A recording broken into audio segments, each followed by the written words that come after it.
I took $25,000 from the profits from that job, and I put it towards my education. I never spent a dollar before that. I literally had a library card. I wouldn't even buy a book on Amazon or from the bookstore. It took me 4.5 months to find that first deal. I got $9,900 on a wholesale deal. I still remember that money hitting my bank account. I had spent probably $50,000 to make that $9,900. And that $9,900 just changed my entire mindset of what's possible. Right after that, we put $20,000 in the bank. Then we put $40,000 in the bank, and it just kept growing and growing and growing. Most people quit in 2 or 3 months. They're not willing to kind of tough it out and keep going and skin your knee and get back up again. We did 67 houses in the next 8.5 months. And it was just about getting around those people and seeing what's possible. Just realizing that, one a year, it's not a business.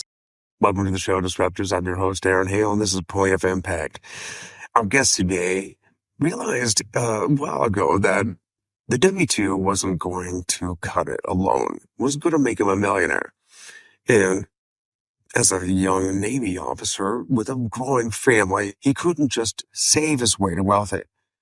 Bill Allen shares how he went from becoming a Navy officer, a pilot, to taking matters into his own hands and becoming a real estate investor. And through a little trial and error, he goes from flipping 1 or 2 homes a year to building a business, maybe even an empire of wholesaling and flipping, and finding that success that he was seeking.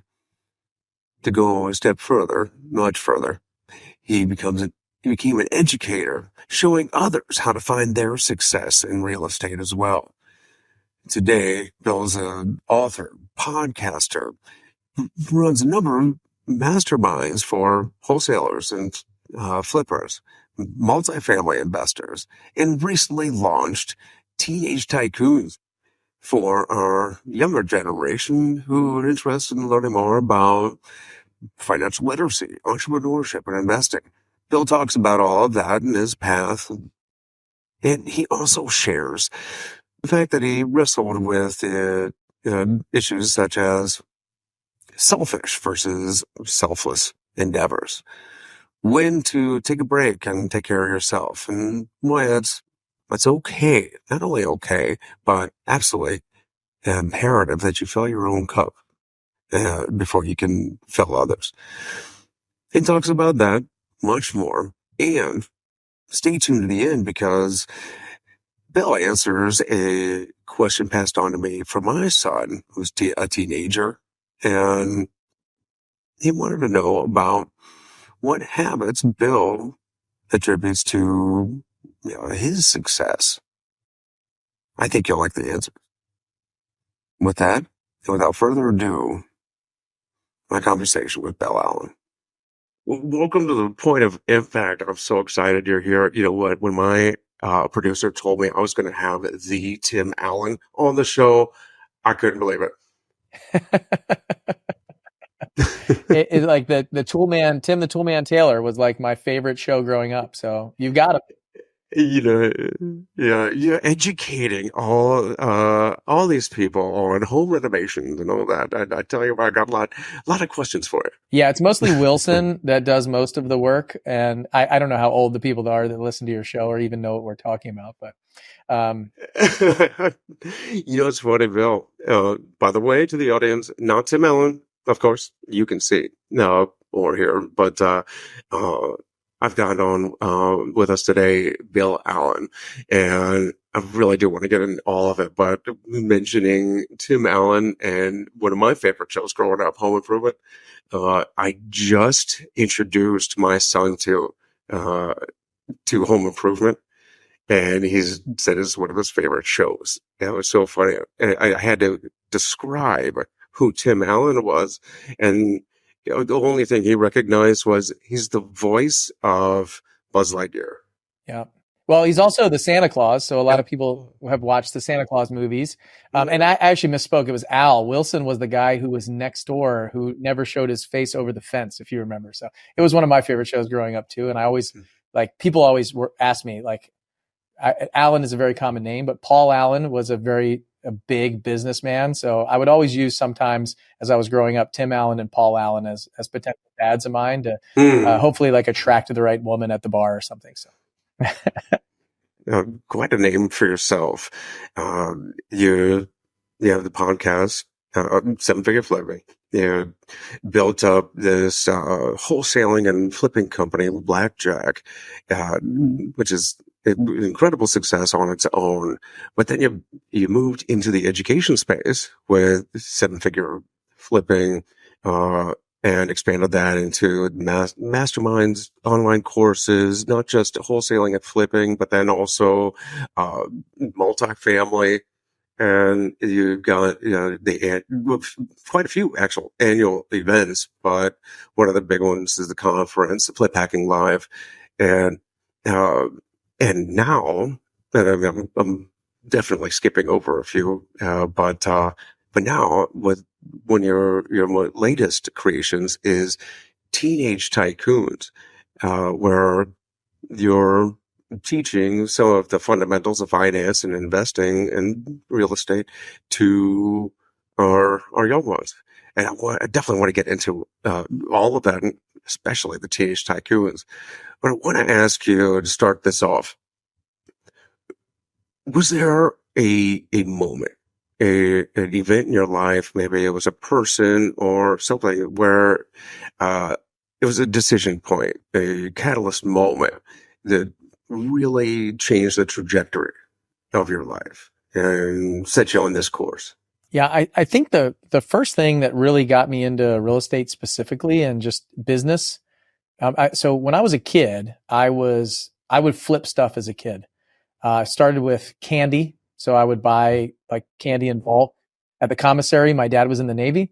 So we go to the commissary, no tax, buy this bulk candy, and then I'd sell it at middle school. So I did that to start. And then I started mowing grass. I got jobs, different W-2 jobs around, like I worked at a golf course, but I was always trying to turn $1 into $2 growing up. And then I went in the military, like you. I went into the Navy. I was a W-2 employee for the Navy, flew helicopters and airplanes. And I kind of like left that behind for a long time. Like, I just was very much just a W-2 employee. And I was saving a lot of money. But when I got married, I was saving 65% of my income every single month and investing that. Every month I would just save a ton of money. I lived off of, previous ranks, previous salaries. And then when I got married, I realized that I had to feed 2 mouths instead of 1.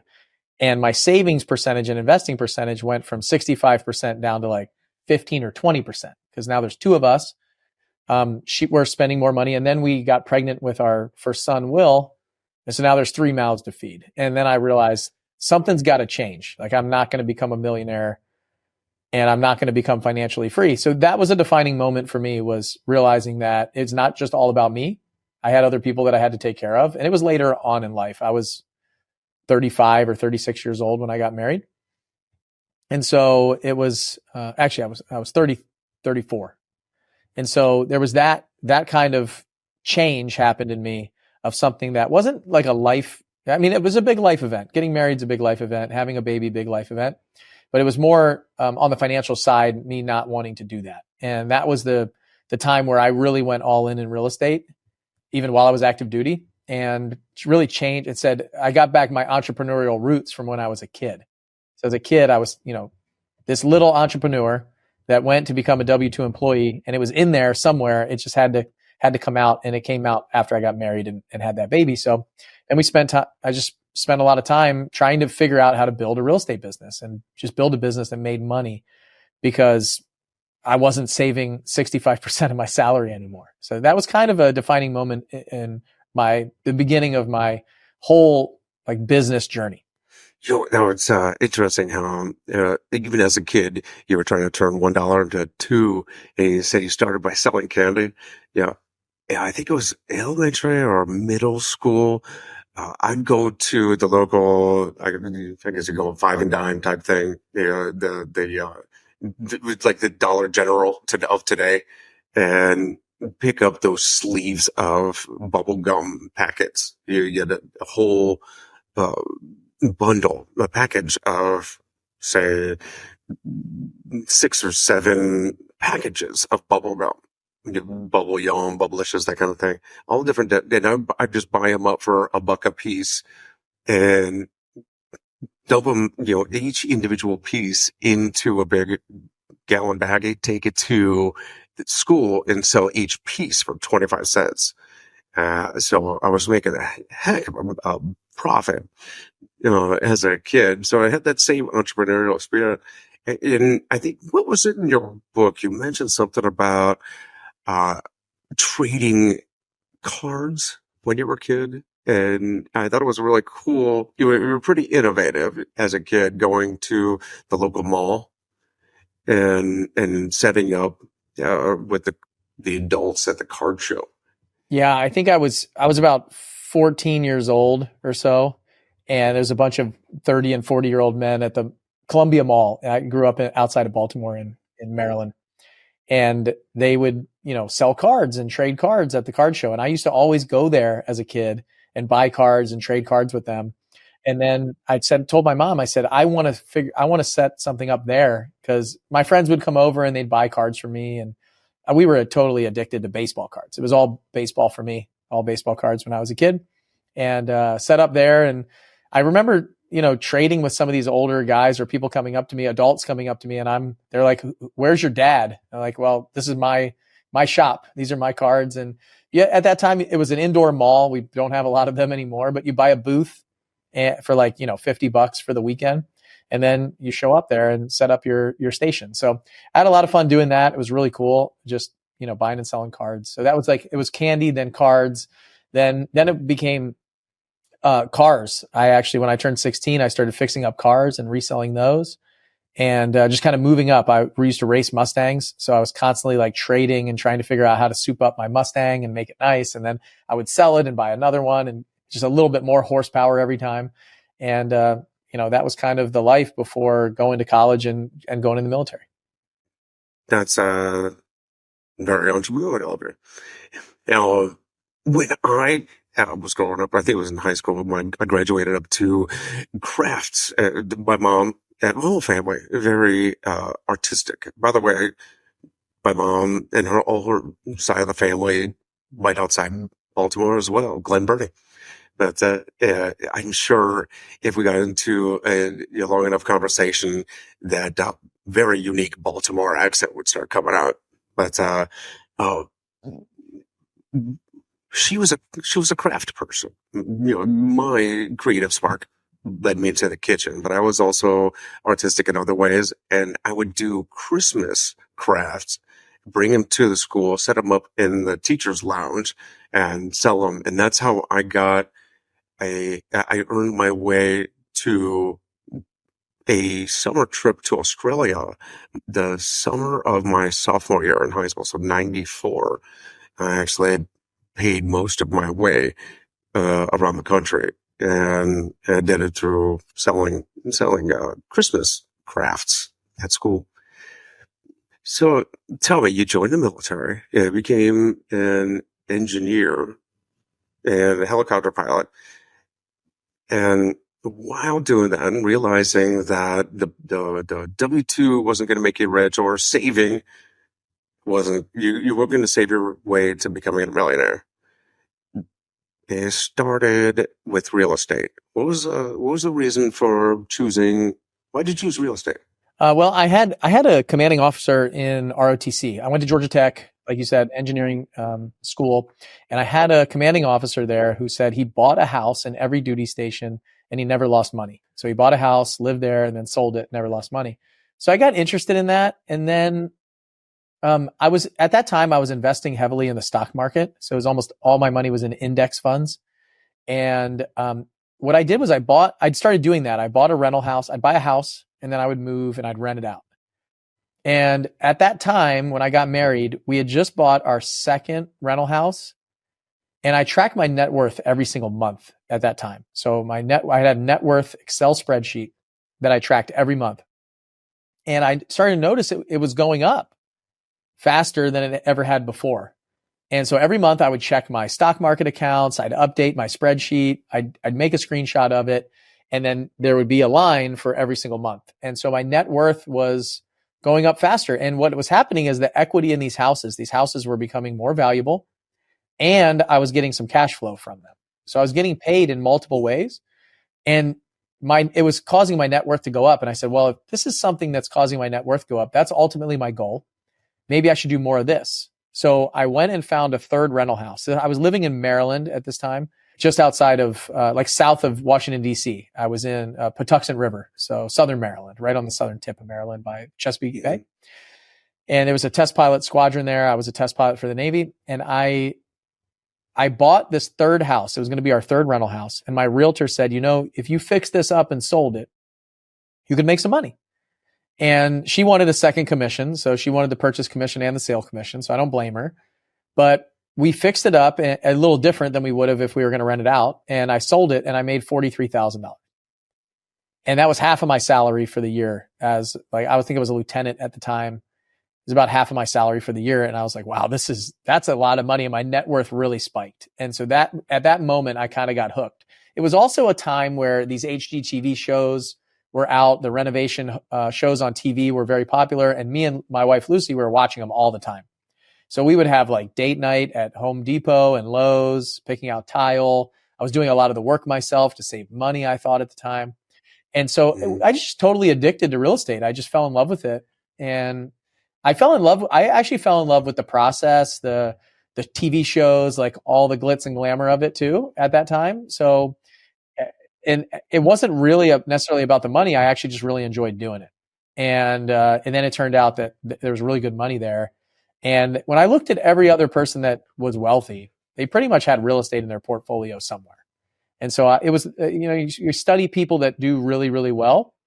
You try to figure out, you see clues in a path. And so I had no reason. I took a lot of the money out of the stock market. I started understanding how to use my IRA and my 401k and how to borrow money and how to really scale that up. So that was kind of the catalyst. Was my commanding officer telling me that he'd never lost money in real estate. And then seeing my net worth grow up, it was a no-brainer at that point to kind of go deeper into real estate and to start coming out of the stock market more.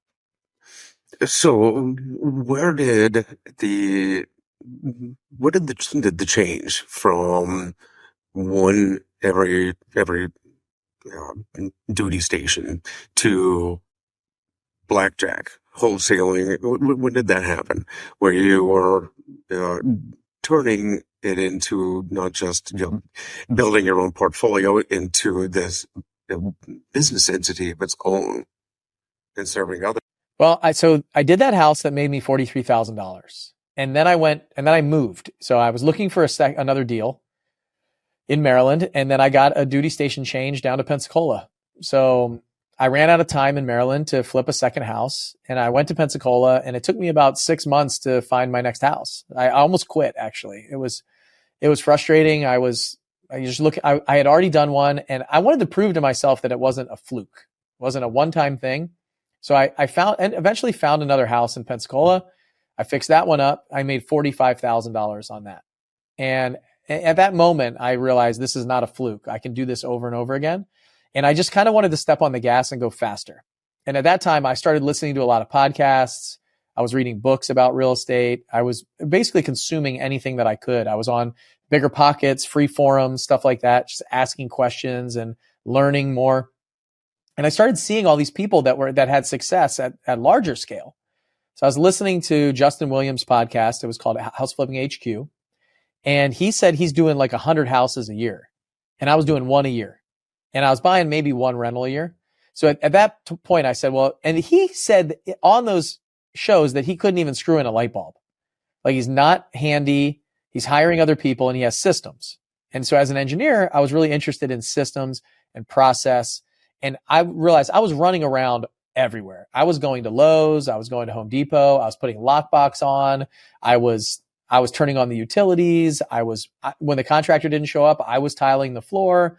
I was doing the electrical work. Like, I was doing anything, whatever it took to get the job done on time, on budget, all that stuff. And I was realizing that I wasn't spending any time with my family. Like, I was doing all this for my family. I wanted to build this company. I wanted to spend time with my kids, and I wanted to become wealthy.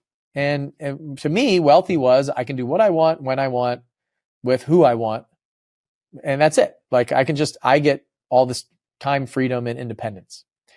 And so I went on this mission to figure out how to flip 12 houses in a year. I said, if I can do one a year, why can't I do 12? This guy's doing 100. I should be able to do one a month. And I didn't know how. And that's when they came out with this coaching program called 7-Figure Flipping. And so I took $25,000 from the profits from that job, and I put it towards my education, which is a very long story. Like I didn't want to. I was very cheap. I never spent a dollar before that. I literally had a library card. I wouldn't even buy a book on Amazon or from the bookstore. I would wait 2 or 3 months till the book was available at the library, and then I would pick it up. And so this was a huge leap and a huge jump for me. But that investment changed everything. That's when I said, I'm going to start this company. Before that, I was doing these houses in my own name. I was flipping houses in my own name. I had never wholesaled a house. I had done 2 houses, 2 flips before that. And so that was the catalyst to everything. That created the business that we did 67 houses in the next 8.5 months. And I flipped 12 and I wholesaled like 55 houses. And it was just about getting around those people and seeing what's possible. Just realizing that, one a year is not that's like entry level. It's not a business. I was working nonstop all the time, over and over and over again. So it was a totally change, like a framework change of my thought process and my mentality. Getting in a room of people that were millionaires, that were making millions of dollars per year, and they weren't on their phone all the time. They weren't on their computer all the time. They had a team that was running stuff for them and with them. So it just showed me what was possible. So joining that mastermind and coaching program really is what the catalyst was for me to start going past 1 a year. That's an incredible leap from 1 or 2 a year to 60. Or how many flips did you do? Well, we flipped 12 and we wholesaled 55 that first year. So I joined in wholesale. 2015. We did 67. Then the next year we did 135. And then the next year we did 187. And we just kind of kept growing every year. And it's also an incredible testimonial to self-education, self-development, finding mentors, training, and getting the right circles. In fact, we've had Justin on here, and in my research and finding a little background on Justin, I went on to his website, Millionaire University, and I found there was a testimonial right on there by a guy named Bill Allen. I'm like, I wonder if that's the same guy. I know. And I had no idea before booking Justin on the show that the kind of come full circle, because Justin started 7-Figure Flipping training. You did the training, and then you purchased the educational business from him. And then, of course, you trained me. I was a member of the 7-Figure family. But that's another question. Not only did you take the training, join the network, learn how to flip and wholesale and find these off-market deals and turn them into the profit and make that a business, but you decided to buy the education platform from Justin. What was the decision factor there? Like, what made you think you wanted to go? Why did you decide to go into?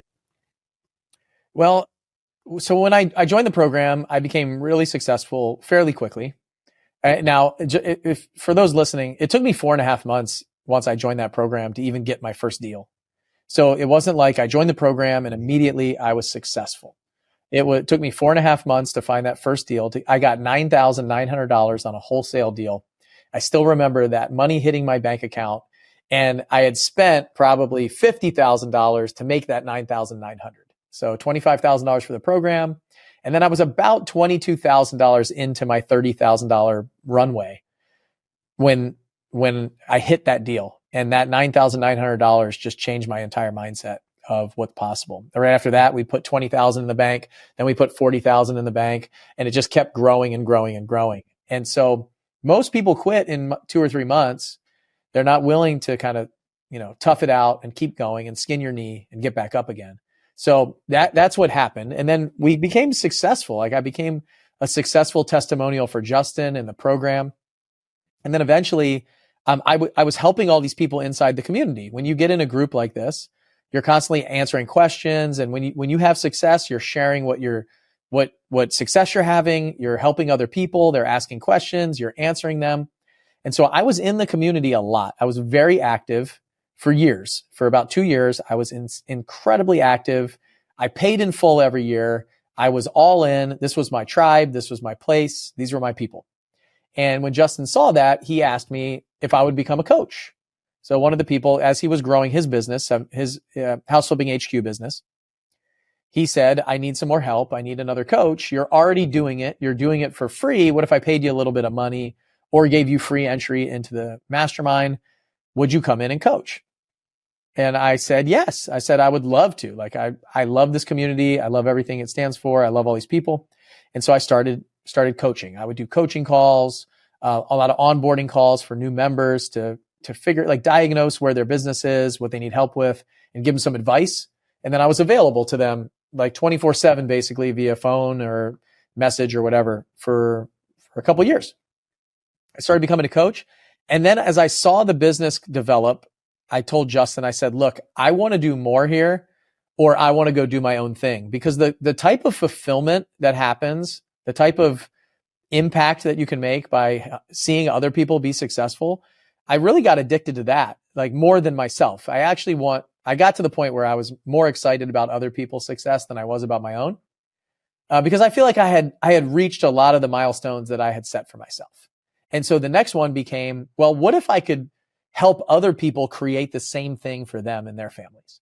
And now we don't have 100% success rate. People that come in, 100% of the people that come in don't create a multi-million-dollar business. They don't necessarily reach all of their like outer goals, their number goals. But I hope that everybody comes in, reaches a lot of their inner transformational goals, which to me became really special. These people are seeing life changes. They're changing who they are. They're changing their hearts, their minds.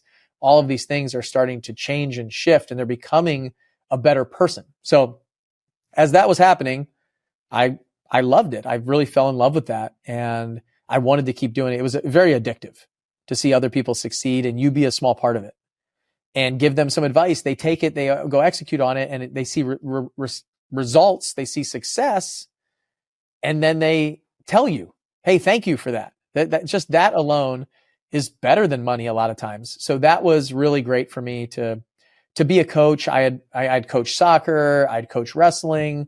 I was a mentor for people in the military. I was a leader, all that stuff. I really enjoyed it. And so at that point, what happened was I said, I want to do more. I eventually became the COO of the company. So I started running the business. And then Justin got to a point where he wanted to do something different and got kind of, I don't know if he got burned out or if the business wasn't going in the direction that he wanted it to go. And he just casually mentioned one day that, if I ever sold this business, you would probably be the only person that could buy it and that I would sell it to. And I had never thought about it. I was like, nah, I'm not interested in that. Like, no way. That's not for me. I'm not. Like, he did all the marketing.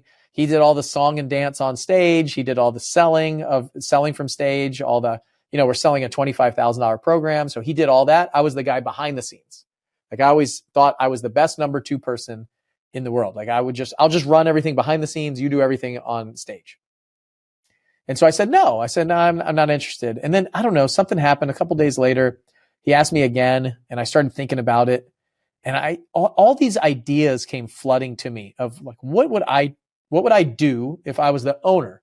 What would I do if this was mine instead of trying to run his vision? And I mean, I had been doing that for my own business, and I never thought I'd be interested in that. But in probably 2 days, I just transitioned to, I have to buy this company.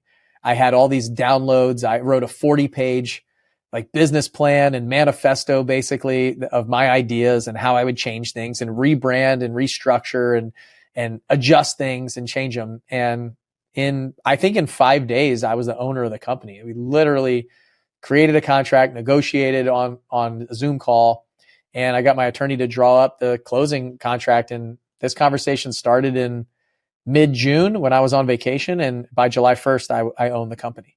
So it's probably 2 weeks this all happened. How much of what seven-figure flipping is today was in that manifesto, that business plan? How much of it had you already dreamed up before you bought it? Well, just keep in mind that I dreamed that up in a span of about 4 days. There was a week where I just didn't sleep. Once I got this idea planted of what if I was the owner, I just felt like there's just this download of ideas and information that didn't exist before.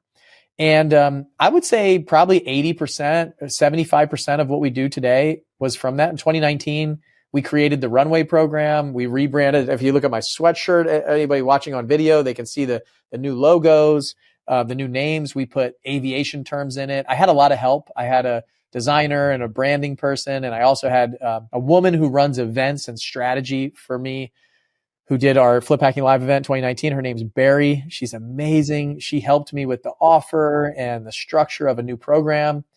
And we got rid of, it was called 6-figure flipping and 7-figure flipping before, and 8-figure flipping. We had all these levels. And then it became Runway, Altitude, and now my 8-figure entrepreneur program. And we added Top Gun and a couple other aviation type things. So I would say about 75% of what you see now was in that document, was the structure, how we coach people, the community that we want to build, the core values, the integrity, the sharing, the openness, all that stuff was in there. And at that time, I basically fired 80% of the people that were working for the company. I held on to just a couple people. I shut off all the ads. I went back to just all organic traffic and pouring into the community and just, making it. I had to ask some people to leave that were in the group that I didn't feel were good fits. Didn't renew some people's contract to stay in the group, those kind of things, and really just tried to create the best curated community that I wanted with my values. And believe me, we weren't doing anything wrong before. I was running the business before, right?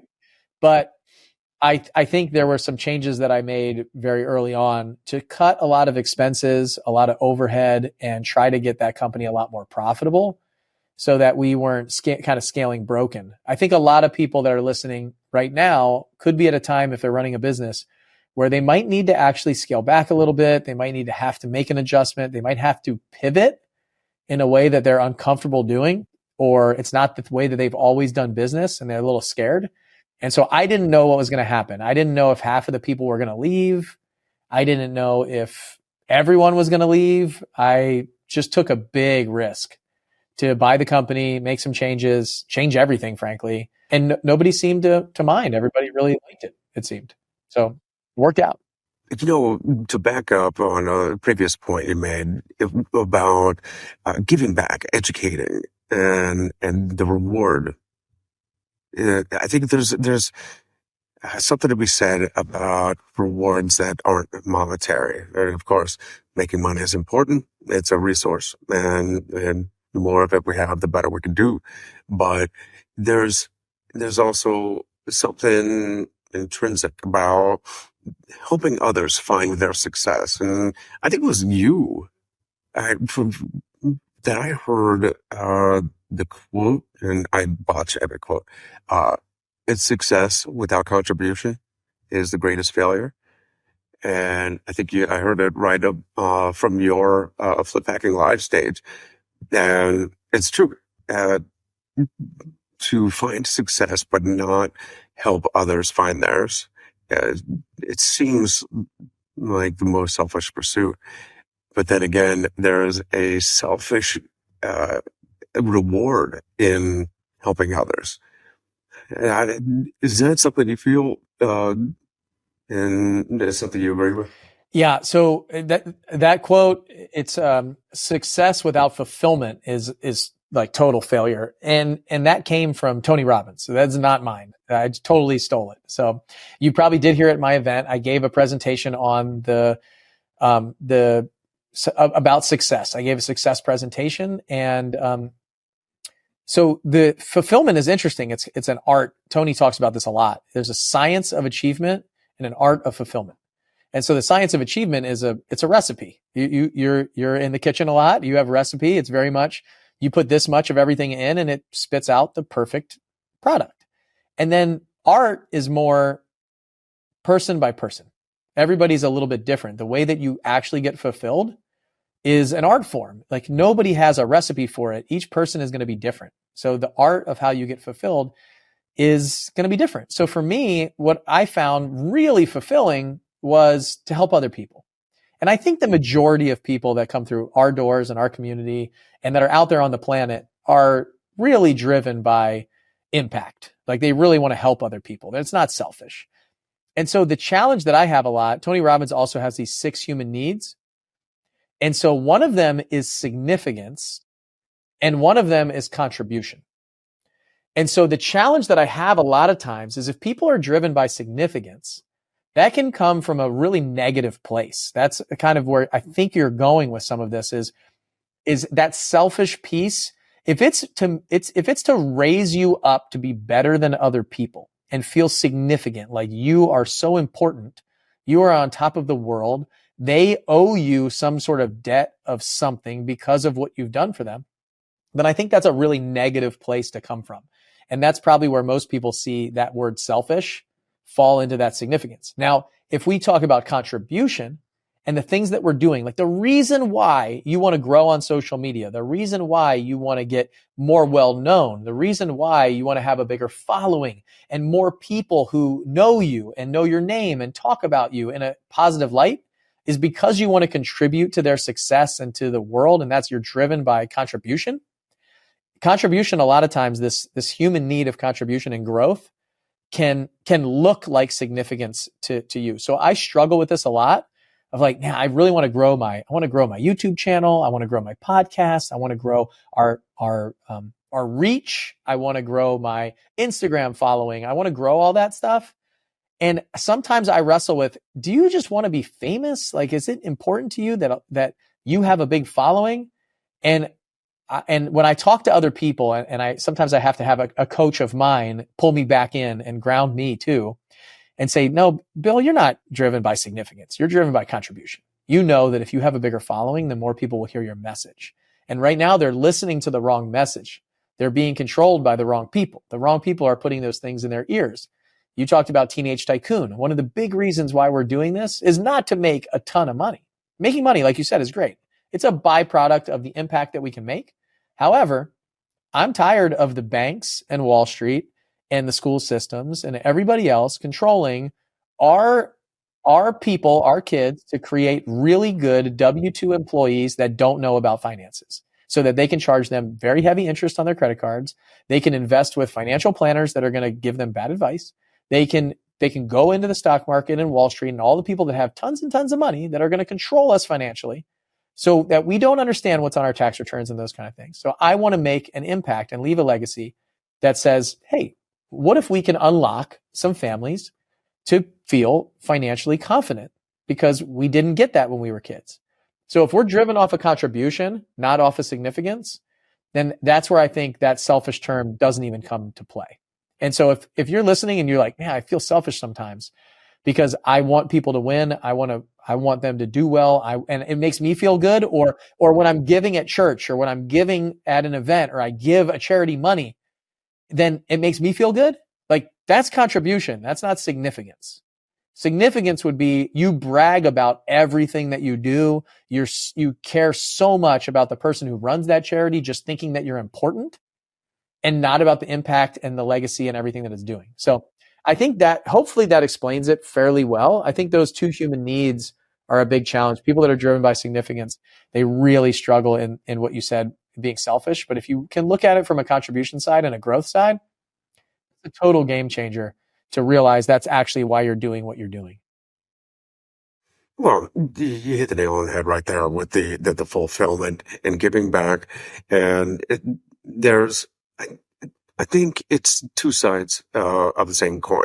You might think that seeking the popularity or the monetary return is selfish, or, seeking acclaim. But on the flip side, you have this knowledge, or you have this ability, you have this wisdom that you've gotten through your experience, and to not share it is selfish in its own sense. And the monetary return or the growth of a podcast and popularity and all of that kind of stuff is a return. It's a representation of the value you're putting out to to the general world.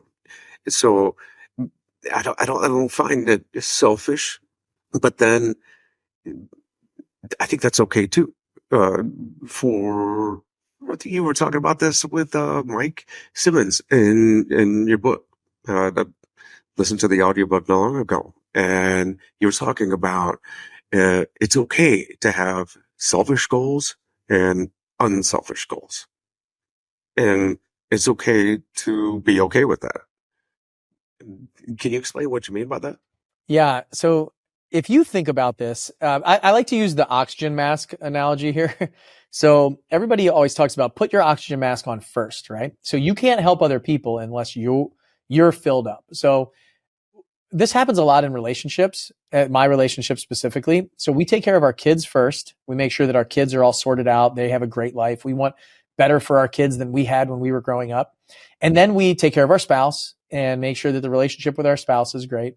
And then we give ourselves whatever's left over, which is usually nothing. And in fact, we're usually not giving our spouse enough because we're just giving everything to the kids.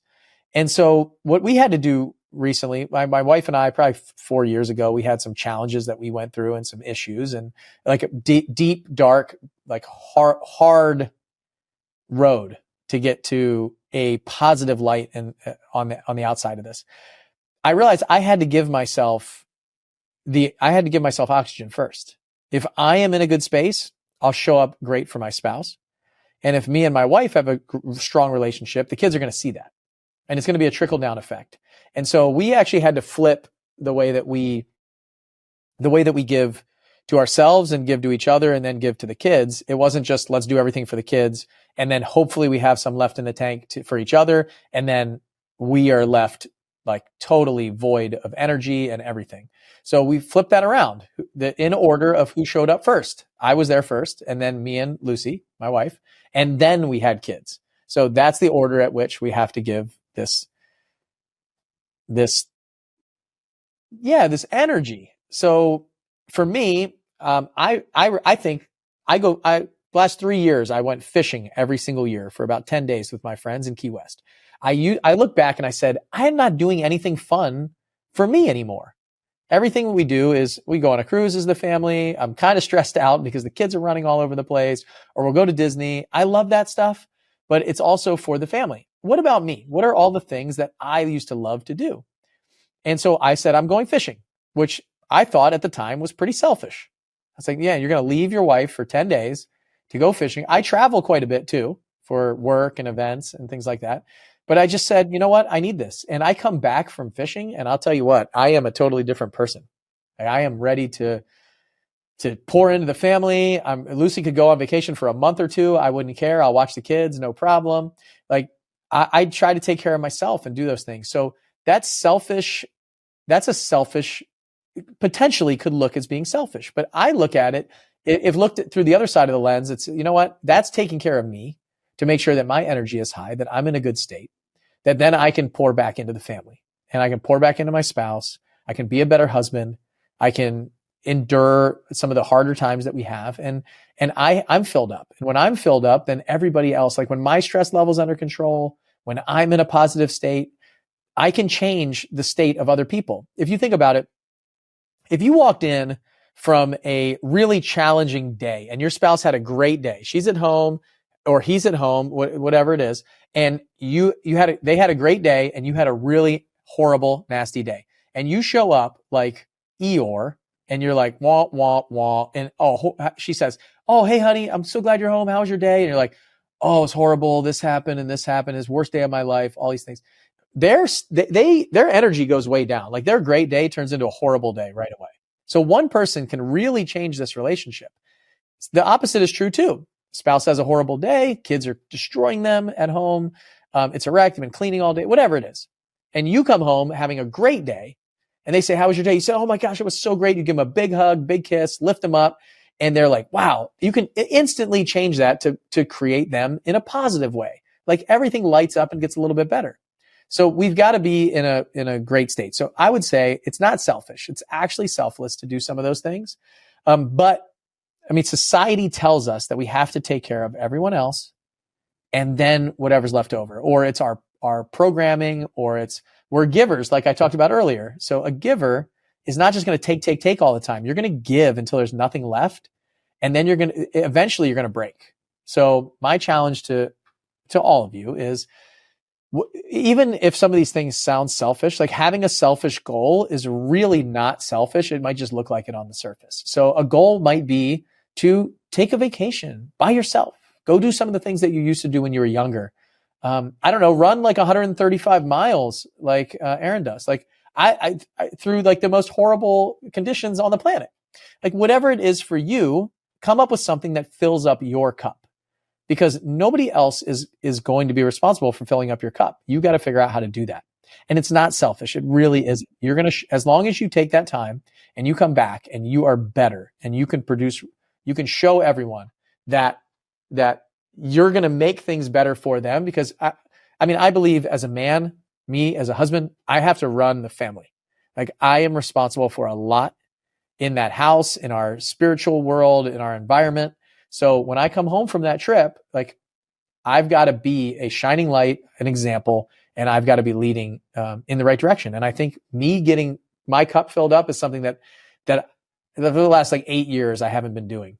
And so hopefully that answers your question. I think it's it might look like a selfish goal. You have to set some of those, but I really don't think it is. It's that selfish and selfless kind of act. It's like, what impact does that make? Put your oxygen mask on first. Everybody says that, but you're not really doing it. Like I wasn't doing it for years and years and years. And now I'm still guilty a lot of times of not doing it, but I'm intentional about it. And I'm really kind of assessing where I am and trying to do it as much as possible. You've got to be at your absolute best to, perform. I see it as having an ethical imperative to be the best me so that I can serve my family, my business, and everyone else in my community. So it's like the profit first mentality for your soul. Right? You got to take care of yourself. You've got to fill that tank. You fill the cup, like we say. And sometimes that is, of course, you got to take a break. You got to take time for yourself. For you, it's fishing. For me, I don't know, running across Death Valley. But yeah, we do. We got to take care of ourselves. And I totally agree. It's absolutely not selfish. In fact, it's just the opposite. To be at your best so that you can perform at your best. So tell me, we've mentioned it a couple of times. Teenage Tycoon is your latest program. Tell me a little bit more about it. Yeah, the way it started was a book idea that I had. I really wanted to write this book called Teenage Tycoon. Well, I really wanted to write this book about financials, a little bit of business, a little bit of real estate, just kind of that book that I wish that I had. Like my dad was such a great mentor for me for money when I was a kid. And what I found is a lot of adults that are in this business that we're coaching, they don't understand basic financial structure. There's tax strategy, what to do with their money. So they're making a lot of money, but they're not becoming wealthy. They're not investing. They're not figuring out how to reduce their tax burden. They're running a business and they're dumping all their money back into the business, which I think is a big mistake.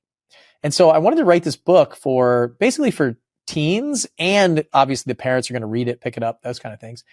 And I went to a conference, a book writing seminar with a guy named Donald Miller. You may have heard of Donald Miller.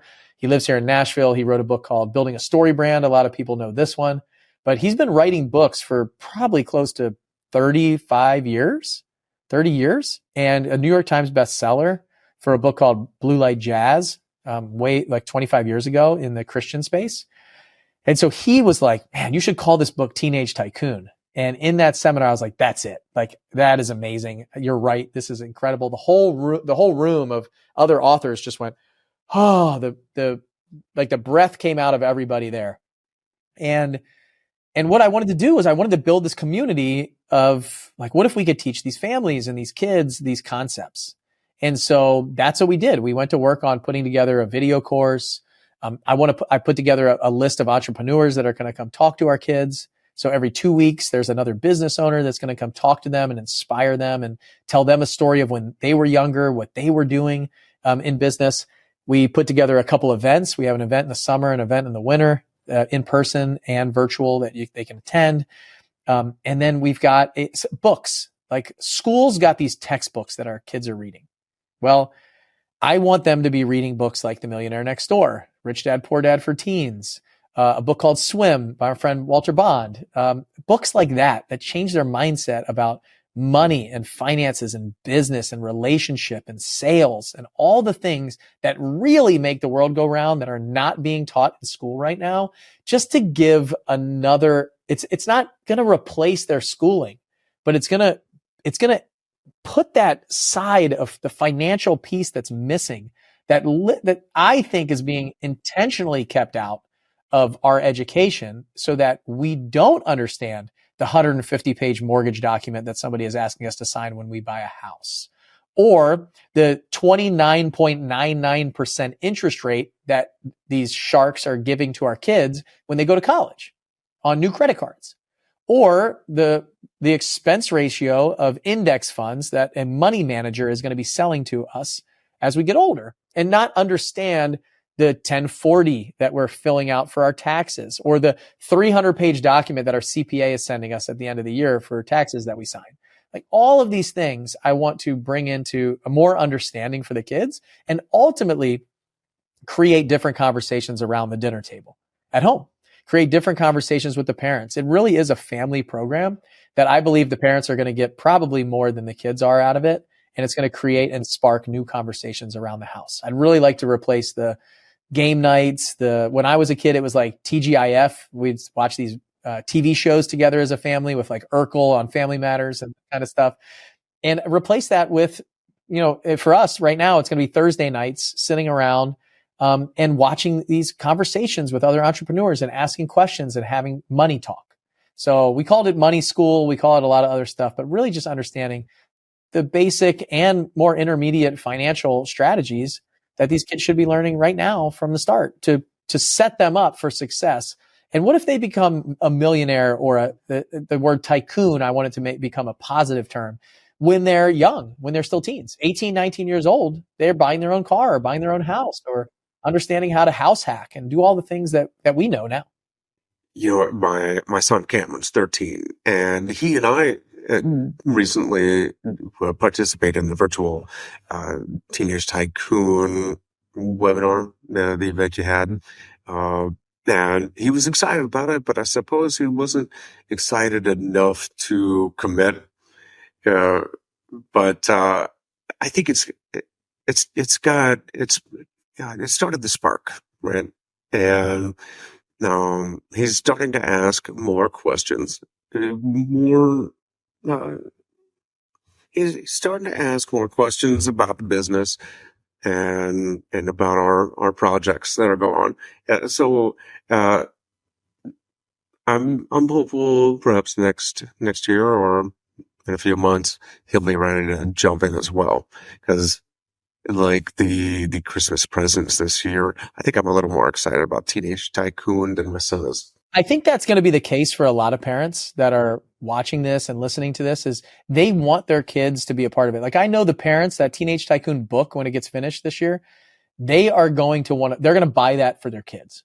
And so same thing. I know when my son goes to, I think we got to enroll the parents to enroll the kids. So what I'll say is we want the better for our kids, but if we leave it up to our kids, it's going to be a challenge. Like my son, every week, my son's 9 years old. Every week I try to take him to, like, he's in Scouts. He's in Cub Scouts. And so every week he doesn't want to put on his uniform. He doesn't want to go to Cub Scouts. But I get him to put on his uniform. I get him in the car. I drag him to the car. He goes to Cub Scouts. He never wants to leave. Like when he gets there, he doesn't want to leave Cub Scouts. Same thing, soccer. Oh, we got soccer again. Like he gets his stuff on. He goes to, I get him, as long as I get him to practice, he practices and he loves it. He never wants to leave. Like the kids are playing all night. The lights go out and they keep playing. And that's what this community is. So the challenge that we have as parents is sometimes we have to get our kids to go to the activity that we know is good for them. And then once they're there, it's easy. And so most parents, what I've noticed is they're like, I don't know if my son or daughter is going to commit to this, if they're going to stay in every month. And that's literally why we made it month to month. We didn't make it a pay in full, like you have to sign up for a year. It's like, just come check it out. If your kids love it, great, they can stay. If they don't, that's fine. You paid for a month, they didn't use it, you can leave. And so that's kind of my goal is we got to enroll the parents too. Like when your kid is playing an instrument, it's the instructor's job to do the training when they're there with them, but it's the parents' job to help them practice during the week. And when you're playing competitive soccer, your coach is there on site, but when you have to practice a few days in the backyard or get some runs in, like sometimes the parents have to push you out the door until you get personally motivated to do that thing. And so we got to show them some results when we got to get them to crawl. And so what I would say is my biggest job right now is to enroll the parents so that they're enrolled and they feel good about it. And then they'll help enroll the kids. So I'd say to anybody listening, like if you leave it up to your kid, they're probably not going to do half the things that you know are good for them. They're going to stay on their iPad all day. They're going to stay on their video games. They're going to want to do those things more, play with their friends more than do homework. And this is that area that if we believe it, we have to be good parents and give a little push. So that's what I would say to all the parents that are out there. Like, I think if you know it's good for your kids, like they don't want to eat their broccoli, they don't want to eat their asparagus, they don't want to eat those kind of things. And if you have one that does, great, but I don't. So a lot of times I've got to get them there. And I know once I get them there, like if you get them to me, I'll take over and I'll get them excited about it. And we will show them what's possible and get them even more excited. So it's a group effort. Like I'm the coach, but you got to be the parent. And a lot of these parents just wanted to drop their kids off and hope they loved it and they're going to stay.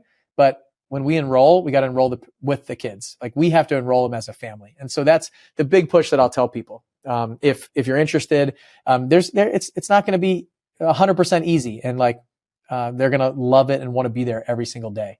But you got to make it a ritual that you do as a family to get better in the financial world. And even if you're teaching your kids, like I was coaching my kid's soccer for years. He didn't listen to me. When I said, I'm not going to coach for a year. He got in line. He listened to that coach. He did the opposite of what he did when I was there. So even if you're teaching your kids some financials, I bet there's some things that I can teach them that they're not listening to you about. So that's kind of my push on it. Well, it's a far better, more creative, more educational outlet than video games or, must-see TV.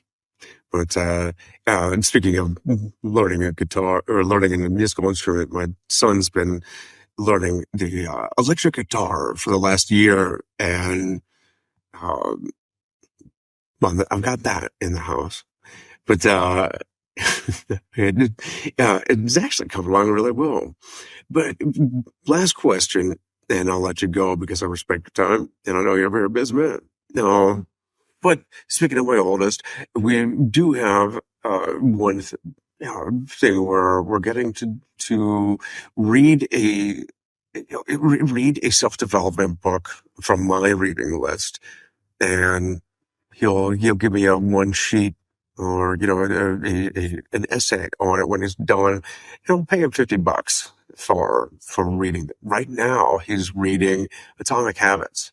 And I asked him at breakfast this morning, I'm going to be talking to Bill Allen, that same guy that you saw in the presentation a couple weeks ago. And do you have any questions what questions do you think I should ask him? And with habits on his mind, he said, what habits do you have that you think have helped you, find the success you have today? Yeah, I think there's one that stands out, and only recently have I realized why that is. But if we go back to habits, it's about setting like a specific routine that's giving you an outcome and sticking to it for a long period of time. And don't just realize that can change. So when I think back to when I started my business, Blackjack, I would wake up at about 5 o'clock in the morning. I would go into my office and I would work from about 5 to 7 a.m. And then my son would wake up at 7 a.m. He was a baby at the time, and we had him, my wife was sleep training him. So I woke up at 7, and then I had breakfast with my family. And then I went and flew airplanes for the Navy for about 10 or 12 hours. And then I came home and I had dinner with my family. I played with my son. We put him to bed, did his bath and bedtime. Then my wife went and watched TV, and I went back in the office until about 10:30 at night. And I did that every day for a year. And I told my wife, I am going to set us up. It's going to be a year that you're not going to see me that much, but I'm going to set us up for success for the rest of our lives. And then you'll see me. I'll be at everything all the time. And so we made that commitment. And I did that. I did just that. Like I said, 4.5 months until I got that first deal. And so I stuck to that routine of putting in the work, and I didn't hit the snooze button. Like, I was dedicated. And so that's one. And whatever routine that is, everybody says, oh, this is the perfect morning ritual. Like, the miracle morning is what I need to do. Like, whatever you do, it doesn't matter. Just set it and stick to it for a long enough period of time until you get the results that you desire, and then you can change it to whatever you want. And so right now, I don't have a specific morning routine. I don't have a specific thing. People ask me all the time, what do you do in the morning? Well, sometimes I wake up at 5:30 and walk around the farm, and sometimes I sleep till 7:15. And it just kind of do whatever I want at this point in my life. The last one that I'll share really quick is decision making. Like, you've got to figure out how to make a decision faster than your competition. And I feel a lot of people sit on the indecision for too long.